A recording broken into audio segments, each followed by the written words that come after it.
This video is late, this video is late, this video is very, very late. But hey, better late than never.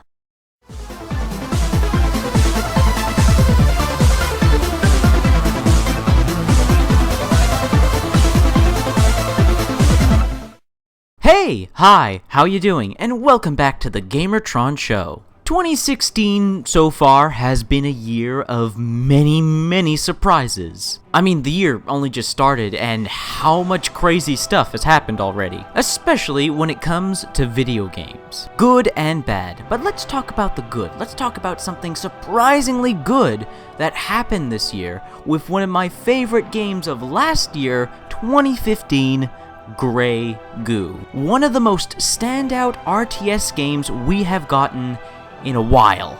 A long while. An RTS game that wasn't StarCraft and wasn't Total War for once. And I really like the game. It's a good game that brought back nostalgic memories of playing my favorite RTS games of the past, as well as providing me a new RTS experience. In my opinion, it's simply wonderful to have a game like Grey Goo that shows you that new strategy games, new real-time strategy games, along with new IPs that are real-time strategy games, can do well. And the developers of Grey Goo did something real surprising the beginning of this year. Not only did they update and upgrade the game to the Definitive Edition, not only did they cut the price by a significant margin, but they also added in a fourth faction, a brand new playable faction. An entire faction. All of this for free. Oh, and you don't get to choose between Grey Goo and Grey Goo Definitive Edition. No, the game has been permanently changed to the Definitive Edition, and everyone gets this new faction. Gets all the tweaks, balances, updates, they get everything. New customers and old. And this is just incredible. It's incredible. I am so happy, so very happy to see these game developers out there that really give a damn about their community, and we need to support these kinds of developers. We need to support Petroglyph and Grey Goo, Techland and Dying Light, CD Projekt Red and The Witcher Free Wild Hunt, Turtle Rock Studios and Evolve. And yes, I stand by that. We need to support these developers and these games that really support and give a damn about their players, about their communities, and are willing to do things like this that big budget companies like Activision, EA, and Ubisoft would never consider doing. Granted, Ubisoft is getting better, look at how they handled Rainbow Six Siege, so on and so forth. But more importantly, let's get back to Grey Goo, and let's talk about Grey Goo Definitive Edition, and let's talk about this brand new faction, the Shroud. First off, the free update and upgrade that is the Definitive Edition. Many new changes to a variety of aspects about the game, whether it be the visuals,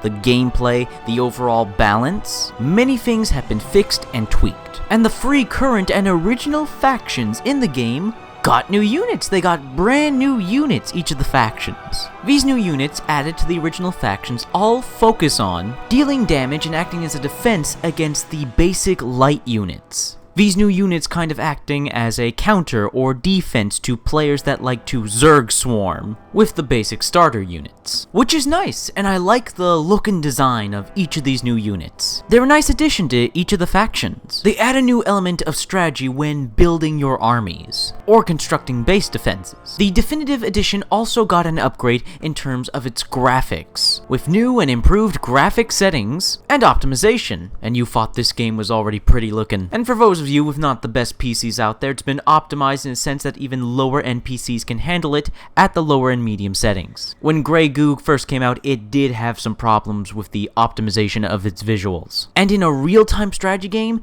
how your game performs in terms of like graphical fidelity and stability is very important. And I'm glad this issue was addressed in this updated Definitive Edition. However, let's get to what I'm sure you all want to hear about, the brand new faction, the brand new alien faction added to Grey Goo, the Shroud. Now, in the main campaign of Grey Goo, it was hinted at and foreshadowed that the Goo wasn't the real bad guy, that there was a bigger, badder, evil faction that was slowly taking over and consuming the galaxy, draining entire planets of life. The same faction that destroyed the Beta's homeworld, their feared enemy who they call the Silent Ones. Now revealed as the bizarre, imposing, and truly alien faction, the Shroud.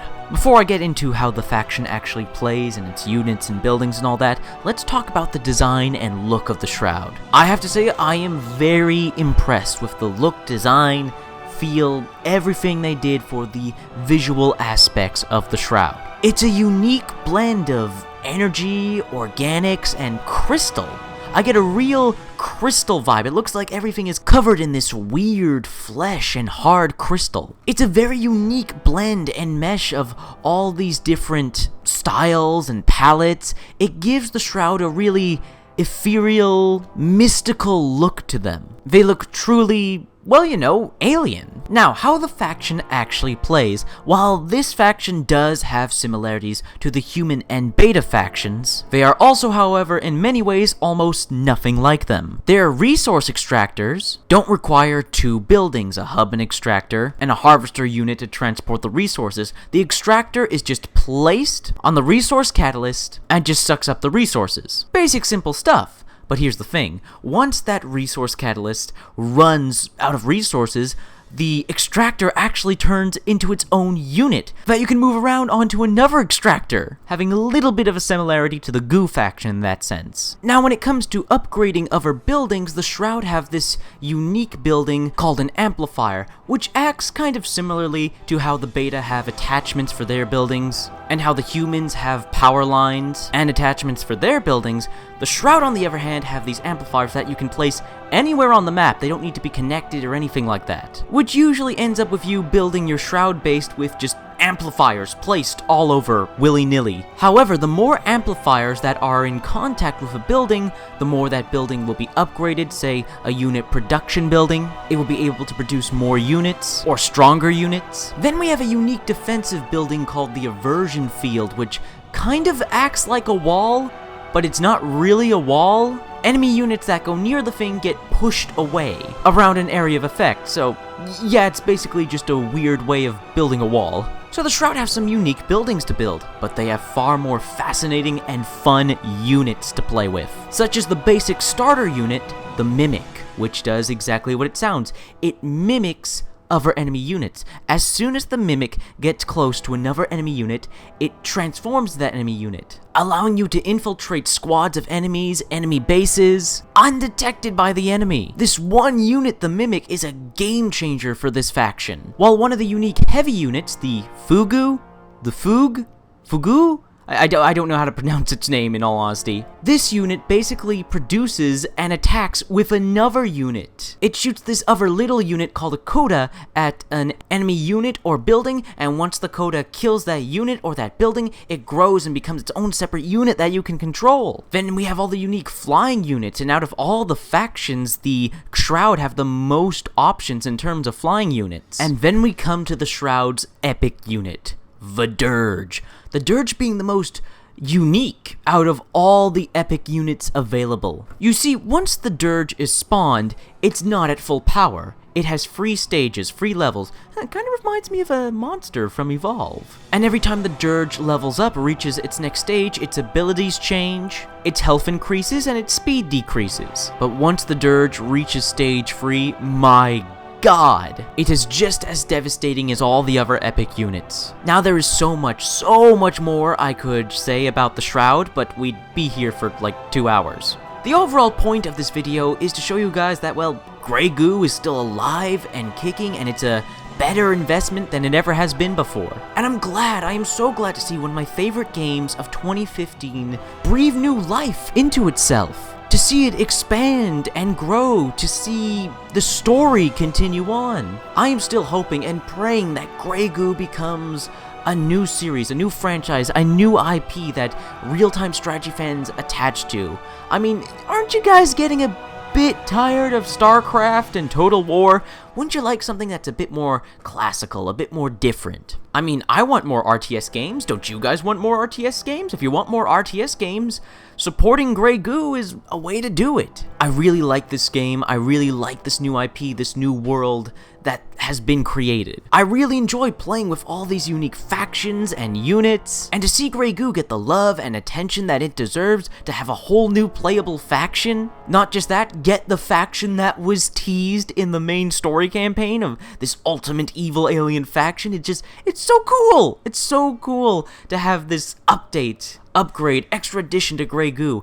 Hell, there are so many changes, and with the addition of the new units and the new faction, it almost feels like a sequel. This almost feels like Grey Goo 2.0. So, I hope, if you weren't already interested in this game, that I've caught your interest. I hope Grey Goo fans everywhere are enjoying the new update and the new faction. And yeah, that's it. That's been a video. Hope you guys liked the video. If you did indeed like the video in any way, shape, or form, please hit the like button. Hitting the like button helps you, helps me, helps everybody involved with the video. If you hit the like button, please leave a comment. What are your thoughts, feelings, and opinions on the new faction in Grey Goo? What are your thoughts, feelings, and opinions on Grey Goo and this video? Let me know in the comment section below. I love reading comments, so getting nearly enough comments, please leave a comment. And finally, I am the Gamertron. I love video games. I love talking about video games. If that's something that interests you, maybe consider supporting my channel by subscribing to me. Anyways, guys, this has been a video, and I will see you guys later.